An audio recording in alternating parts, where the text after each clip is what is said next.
आप देख रहे हैं भूत या विला। दोस्तों, अगर आप चैनल पर नए हैं तो चैनल को सब्सक्राइब जरूर कर ले और साथ ही वीडियो को लाइक करके नीचे कमेंट बॉक्स में अपनी राय जरूर दें ताकि हम आपके लिए ऐसी ही भूतिया घटना और ला सके। तो चलिए बढ़ते हैं आज की कहानी की ओर। दोस्तों, आप सभी को कोरोना काल तो याद होगा ही, जब चारों तरफ महामारी फैली हुई थी और लोग कैसे अपनी जान की हिफाजत के लिए अपनी रोजी रोटी छोड़कर अपने अपने घरों की तरफ जाने के लिए बेताब थे। और उस वक्त एक डरावनी घटना मेरे साथ कोरोना काल के समय लगे लॉकडाउन में घटित हुई थी। आइए जानते हैं पूरी कहानी को विस्तार से। मेरा नाम विकास है और यह घटना है आज से ठीक 6 साल पहले की, जब मैं दिल्ली में रहकर अपनी ग्रेजुएशन कर रहा था। मगर लॉकडाउन के कारण मेरे कॉलेज में छुट्टी चल रही थी तो मैं अपने घर पर आ गया था। मैं बचपन से बाहर ही रहकर पढ़ाई किया करता था। अपने घर में मैं बस छुट्टियां के वक्त ही कुछ दिनों के लिए आया करता था। ऐसे ही एक बार की बात है जब मैं अपने घर पर था और सुबह खाना खाने के बाद मैं छत पर धूप सेकने चला गया, क्योंकि सर्दियों के मौसम में धूप किसको अच्छी नहीं लगती भला। खैर, मेरे घर के पीछे एक बहुत बड़ा खेत हुआ करता था, जिसे देखकर ऐसा लग रहा था मानो सालों से उस खेत में कोई फसल नहीं बोई गई हो। मैंने उस खेत को देखा तो उस खेत में बहुत सारे पेड़ पौधे उग चुके थे। मैंने उस खेत की तरफ चारों ओर नजर घुमाकर अच्छे से देखा, मगर मुझे वह खेत बिल्कुल ही सामान्य सा लगा। फिर मैं थोड़ी देर के बाद नीचे आ गया और रूम में जाकर अपने लैपटॉप में गेम खेलने लगा। मगर कुछ समय बाद जब मेरी माँ उस रूम में आई तो मैंने अपनी माँ से पूछा, माँ, ये बगल वाला खेत किसका है? मगर मेरी यह बात सुनकर माँ के चेहरे के तो रंग ही उड़ गए और कहने लगी कि उस खेत में किसी का भी जाना मना है, और हाँ, छत पर जाना है तो जाओ, लेकिन उस खेत की तरफ देखने की जरूरत नहीं है। यह बोलते हुए माँ की आवाज में एक गुस्सा और डर का भाव था। ऐसा लग रहा था मानो बहुत सारे राज दफन है उस खेत में। जब मैंने देखा कि मेरी माँ गुस्सा हो गई है तो मैंने यह कहकर बात को टाल दिया कि अरे माँ, मैं तो बस इसीलिए पूछ रहा था क्योंकि जिसका भी ये खेत है वह फसल करके अपना कारोबार अच्छा कर सकते हैं। मगर मेरी बात सुनकर माँ वहां से चली गई। लेकिन मेरे मन में माँ की बातों को सुनकर और भी तरह तरह के सवाल उठने लगे और रात को मैं यही सब सोचते हुए रूम में सो गया। खैर, जब सुबह उठा तो मैं अपने घर के आसपास रहने वाले लड़कों से मिला। मैं उनसे पहले तो कभी नहीं मिला था क्योंकि मैं ज्यादातर बाहर ही रहा करता था। उनसे बात करते वक्त मैंने सोचा कि क्यों ना इन लोगों से उस खेत के बारे में पूछा जाए। इसलिए मैंने बिना कुछ ज्यादा सोचे समझे उनसे पूछ ही लिया, भाई, वो मेरे घर के पीछे जो खेत है वो किसका है? मगर मेरी यह बात सुनते ही वो लोग एकदम से चुप हो गए और फिर एक लड़का जिसका नाम युवराज था वो मुझे घूरते हुए बोला, आप नए हो इसलिए सब पूछ रहे हो, बस इतना समझ लो कि उधर जाना मतलब मौत की तरफ जाना है। ये सुनकर मैं हैरानी से उनकी ओर देखकर पूछने लगा कि क्यों भाई, भूत है क्या वहां पर? जिस पर युवराज ने उदास मन से कहा, हाँ, और वह भूत किसी को भी नहीं छोड़ता, चाहे वो कोई बच्चा हो या बूढ़ा, वह सबको अपने अंदर समा लेता है। युवराज की बातें सुनकर मैं एकदम से चौंक गया और इस बारे में और ज्यादा पूछने लगा। मगर तभी उसके घर से किसी ने उसे अंदर बुला लिया। लेकिन यहां मुझे एक बात तो पता चल चुकी थी कि युवराज के पापा की मौत हो चुकी है और कहीं ना कहीं यह खेत ही उसके लिए जिम्मेदार है। मगर मुझे ये सब किसी पाखंड की तरह लग रहा था। मुझे लगा जैसे उन्हें कोई भूत प्रेत के नाम पर बेवकूफ बना रहा है। लेकिन अब जो भी हो, मेरे मन में उस खेत को लेकर कई सवाल थे जिसके जवाब जाने बगैर मैं रह नहीं पा रहा था। मैं शाम को अपने छत पर गया और उस खेत की तरफ नजर करके बैठ गया और कुछ देर बाद वहां मुझे एक अजीब सी हरकत महसूस हुई। लेकिन अब तक थोड़ा अंधेरा हो चुका था, जिस वजह से मुझे कुछ साफ साफ दिखाई नहीं दिया।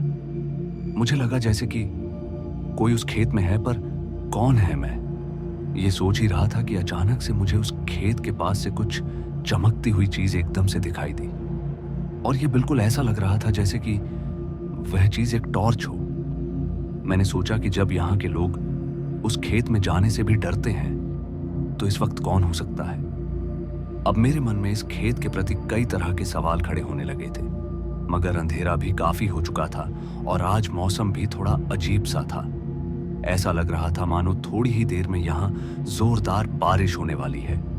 मगर तभी मुझे नजर आया कि वो रोशनी अब जगमगाने लगी, जिसे देखकर अब मैं खुद को रोक ही नहीं पा रहा था। इसलिए मैंने इस वक्त उस खेत की ओर जाने का सोचा। मैंने सोचा कि क्यों ना वहां पर जाकर देखा जाए कि आखिर वह क्या है, और जब लोग इतना ही डरते हैं तो इस वक्त उस खेत से यह रोशनी किसकी है। फिर मैं तुरंत अपने छत से नीचे आया और सबसे पहले अपनी माँ को ढूंढने लगा।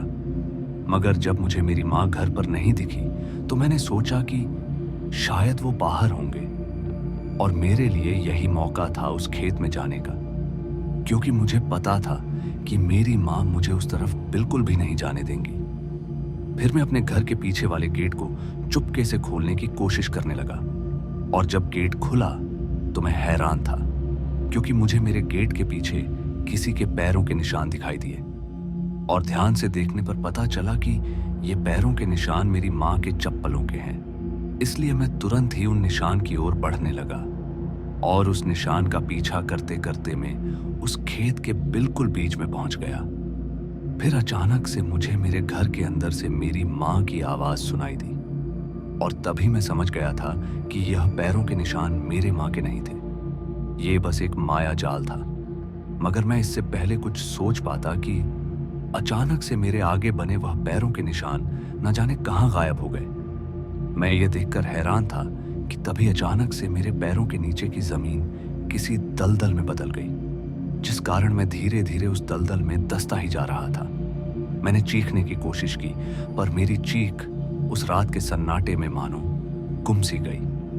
फिर मैं तुरंत ही वहां से निकलने की कोशिश करने लगा, लेकिन मैं नाकामयाब साबित हुआ, और वह दलदल मेरी आंखों के ऊपर से गुजरते हुए मेरे पूरे चेहरे को ढक लिया, जिस वजह से मैं सांस भी नहीं ले पा रहा था और मैं तड़पने लगा। लेकिन तभी अचानक मेरे पास से एक जोरदार का हवा का झोंका गुजरा, और फिर न जाने क्या हुआ कि मैं बिल्कुल उस दलदल से बाहर था, और मेरे कपड़े भी बिल्कुल साफ सुथरे थे। मैं कुछ सोच पाता कि इससे पहले ही मैंने अपने सामने एक आदमी को जमीन के अंदर देखा, जो एक औरत के साथ था, जो शायद उसकी पत्नी थी, और वह दोनों जमीन के अंदर धंसे हुए थे। उनकी हालत बहुत ही ज्यादा खराब थी। ऐसा लग रहा था जैसे किसी ने उन्हें मारकर यहां पर आधा ही दफना दिया हो। मैं उनके लिए हमदर्दी महसूस कर ही रहा था कि अचानक से उनकी आंखें खुली, और यह देखकर मैं बहुत ही खुश हुआ। पर अचानक से मेरी खुशी डर में बदल गई, जब मैंने एहसास किया कि उन दोनों की लाश के पास काफी सारी घास उगी हुई है। मैं समझ गया कि हो ना हो किसी ने उन्हें काफी समय पहले ही यहाँ पर दफनाया है, और अब तक इनकी यहाँ मौत हो चुकी होगी। लेकिन इनकी आंखें खुलने की वजह से मैं समझ गया था कि यह कोई जिंदा इंसान नहीं, बल्कि कोई भटकती आत्मा है, और हो सकता है शायद ये खेत इनका ही हो, और किसी ने इन्हीं के खेत में इन्हें दफना दिया है। मैं ये सब सोच ही रहा था कि देखते ही देखते उस मुर्दे ने अपनी आंखें खोलकर मेरी ओर घूरने लगा। उसकी आंखें पूरी तरह से नीली थीं। ऐसा लग रहा था मानो किसी ने उसकी आंखों में नीले रंग का कुछ डाल दिया हो। यह देखकर मेरे दिल की धड़कन बढ़ने लगी, और तुरंत ही मैं वहां से भागने की कोशिश करने लगा। लेकिन मुझे मेरे आगे भी उन्हीं लोगों की दफन हुई जिंदा लाश दिखी, जिस कारण डरता हुआ मैं मन ही मन भगवान को याद करने लगा, और वहां से उस ओर भागने लगा जिस ओर से मैं आया था। मैं कुछ समय तक तो भागता ही रहा, मगर मुझे ऐसा लगा जैसे मानो मैं घूम फिर के उसी जगह पर वापस आ गया हूं। जब मैं थक हार कर एक जगह रुका तो मेरे ठीक नीचे से मैंने एक इंसान की खोपड़ी देखी, जो कि पूरी तरह अब सड़ चुकी थी, जिसे देखकर मैं चिल्लाया, और इस बार मेरी चीख मेरी माँ ने सुन ली, और वो तुरंत पास के कुछ लोगों से मदद मांगने लगी। लेकिन कोई भी इस जगह पर आना ही नहीं चाहता था। दूसरी तरफ मैं खुद इस जगह से निकलने की कोशिश करने लगा, और भगवान को याद करके पूरी हिम्मत जुटाकर अपने घर की ओर भागने लगा। मगर रास्ते की हवाएं मुझे ऐसा करने से मानो रोक रही थीं, इस वक्त मैं पूरी तरह से डर चुका था, मगर जैसे तैसे मैं अपने घर तक पहुंचने में कामयाब रहा। फिर जल्दी से घर के अंदर गया। अंदर मेरी माँ ने मुझे देखते ही गले लगा लिया और वह फूट फूट कर रोने लगी। फिर उस दिन के बाद से उस खेत के चारों ओर वहां के लोगों ने एक लोहे की तार से तारबंदी करवा दी, ताकि कोई मुसाफिर भटकते हुए वहां पर ना चला जाए, वरना शायद वो भी वहीं दफन हो जाएगा। मगर भगवान के आशीर्वाद से मैं उस रात जिंदा बचकर निकल पाया, वरना अक्सर जो लोग वहां गए वो कभी लौट कर वापस नहीं आए। तो दोस्तों, आज की इस कहानी में बस इतना ही, और मैं आपका दोस्त जल्द मिलूंगा एक ऐसी ही और डरावनी कहानी के साथ। धन्यवाद।